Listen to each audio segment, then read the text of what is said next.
मूल निवासी बहुजन तथा वैज्ञानिक सोच रखने वालों को अवश्य पढ़नी चाहिए।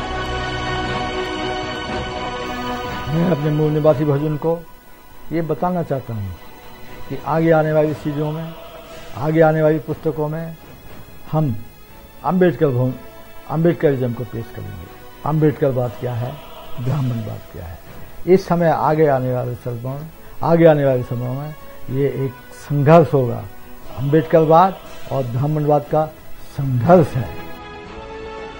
माननीय वामन मेश्राम के मुताबिक गांधी की हत्या करने का कारण पाकिस्तान क्यों बना, इस विषय पर पर्दा डालने की कोशिश करना था। अगर इस पर गहराई से चर्चा की जाती तो यह साफ हो जाता कि ब्राह्मण धर्म से तंग आकर मूल निवासियों के धर्म परिवर्तन करने के कारण ही मुस्लिम आबादी भारत में पैदा हुई और पाकिस्तान बनाना पड़ा। यह चर्चा गांधी जैसे किसी महत्वपूर्ण व्यक्ति की हत्या से ही बंद हो सकती थी। गांधी ने मरते वक्त हे राम नहीं कहा। इसके बावजूद यह प्रचारित किया गया कि गांधी ने मरते वक्त हे राम कहा ताकि ब्राह्मण धर्म का प्रचार किया जा सके।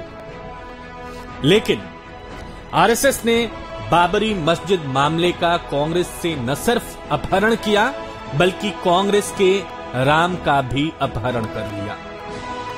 गांधी के हे राम का फायदा बीजेपी को मिलने लगा, इसलिए अब गांधी को कांग्रेस के फायदे के लिए धर्म निरपेक्ष जताना जरूरी था। इसलिए 50 सालों के बाद गांधी के निजी सहायक के मुंह से कहलवाया गया कि गांधी ने अपने मुंह से हे राम नहीं कहा ताकि गांधी को धर्म निरपेक्ष जताकर कांग्रेस को फायदा पहुंचाया जा सके। गांधी को मारने वाले नाथूराम गोडसे के भाई गोपाल गोडसे ने भी अपनी किताब में इस बात का जिक्र नहीं किया कि गांधी ने मरते वक्त हे राम कहा।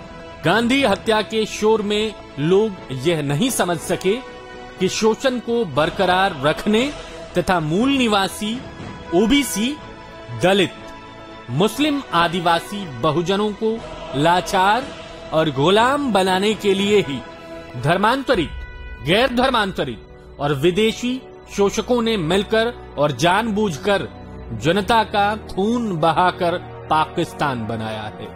भारतीय समाज में ब्राह्मण को कितना खतरनाक समझा जाता है, इसका अनुमान गांधी जी के पौत्र के उस वक्तव्य से लगाया जा सकता है जो उन्होंने भारत के इतिहास के पुनरालिखित विषय पर आयोजित एक सेमिनार में दिया था। गांधी के पौत्र का मानना था यदि गांधी ब्राह्मण जाति से होते तो उनकी गोली मारकर हत्या नहीं होनी थी। गांधी की हत्या हुई भी तो गोडसे ब्राह्मण की गोली से। मैं आपको मनुवादियों की मानसिकता का ऐतिहासिक परिचय देता हूँ। गांधी दलितों का विरोध करने के लिए हर तरह के हथकंडे अपनाते रहे।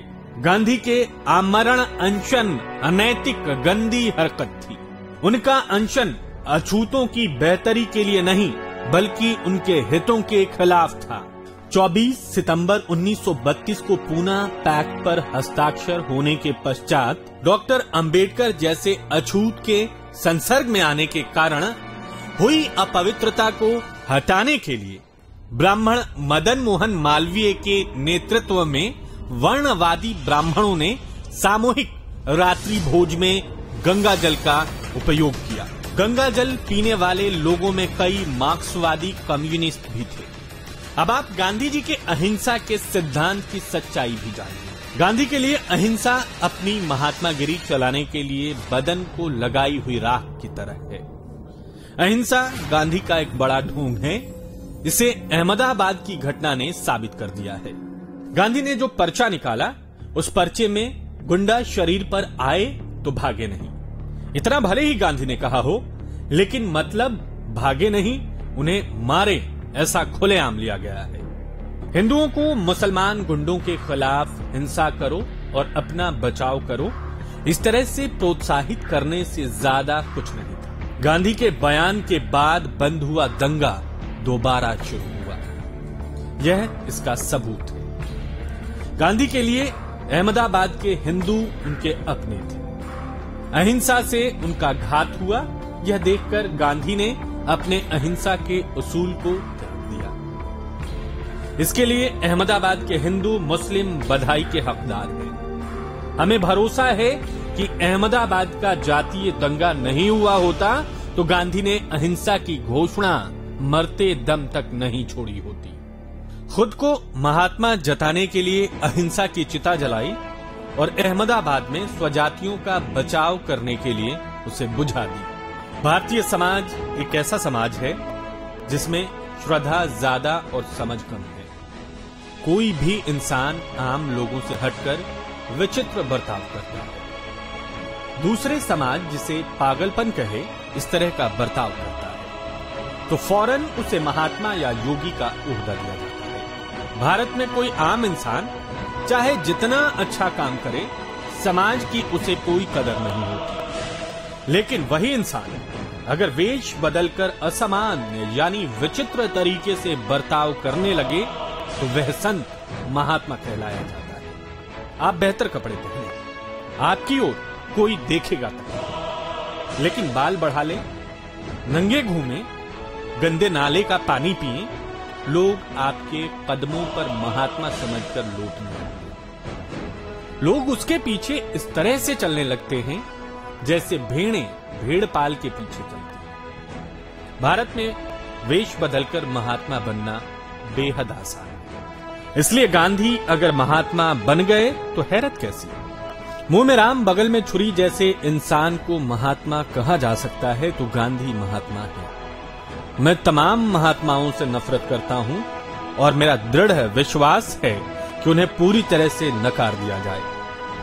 मेरा यह मत है कि उनका अस्तित्व उस देश पर कलंक जैसा है जिस देश में वे पैदा हुए। वे लोग अंधविश्वास फैलाकर बुद्धि और तर्क का विनाश करते हैं। आचार्य, साधु, संत इत्यादि के खिलाफ आरोप किया जाता है कि इनका जीवन व्यर्थ है क्योंकि उन्होंने देश की उन्नति के लिए कुछ भी नहीं किया। सत्य को सबूतों के आधार पर ही परखा जाता है। संतों साधुओं से कम बहस करना संभव था, लेकिन गांधी के साथ ऐसा करना भी संभव नहीं है। यह अफसोसनाक है कि यह महात्मा जैसा कहे वही सच मानना पड़ता है। आत्मसमर्पण सबसे बड़ी विपदा है क्योंकि वह मानसिक गुलामी है जिसमें फंसने के बाद इंसान की हर उन्नति रुक जाती है। महात्मागिरी से लोग गुलाम बन जाते हैं। लोगों को गुलामी से बचाना है तो सबसे पहले महात्मागिरी को खत्म करना पड़ेगा।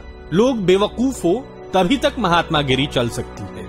इस देश में महात्मा पैदा होने को देश पर सबसे बड़ी विपदा मानता हूं। जिस दिन गांधी को महात्मा कहा गया वह दिन देश के इतिहास का सबसे अफसोसजनक और जिसने गांधी को यह पदवी दी है वह सबसे बड़ा खलनायक समझा जाना चाहिए। हिंदू उच्च वर्णीय और मुस्लिम उच्च वर्णीय दोनों ही कौम के नेताओं की अपने शोषित आवाम में कोई रुचि नहीं थी। धर्म और कौम के नाम पर अपने आवाम का अपने मतलब के लिए इस्तेमाल करके वे अपने लिए अंग्रेजी साम्राज्यवादियों से ज्यादा सत्ता हासिल करना चाहते थे। भारत में ओबीसी, दलित, मुस्लिम, आदिवासी, मेहनतकश जनता को शासन प्रशासन में हिस्सेदारी ना मिले, वो देशी विदेशी ब्राह्मणवादी शोषकों के शोषण का जरिया बनते रहें और भारत में साम्यवादी इनकलाब नामुमकिन बनाया जाए, इस मकसद से पाकिस्तान बनाया गया। इस मकसद को हासिल करने के लिए जरूरी था कि धर्म, प्रांत, नस्ल इत्यादि के उलझाव रखते हुए भारत को इस तरह से विभाजित किया जाए कि इन प्रांतों की जनता आपसी हिंसा और दुश्मनी की आग में आपस में जलती रहे और पूंजीवाद साम्राज्यवाद के खिलाफ लड़ने को कभी एक ना हो सके। जबकि डॉक्टर अंबेडकर दलित ओबीसी जनता के लिए राजनीतिक और प्रशासनिक प्रतिनिधित्व यानी भागीदारी चाहते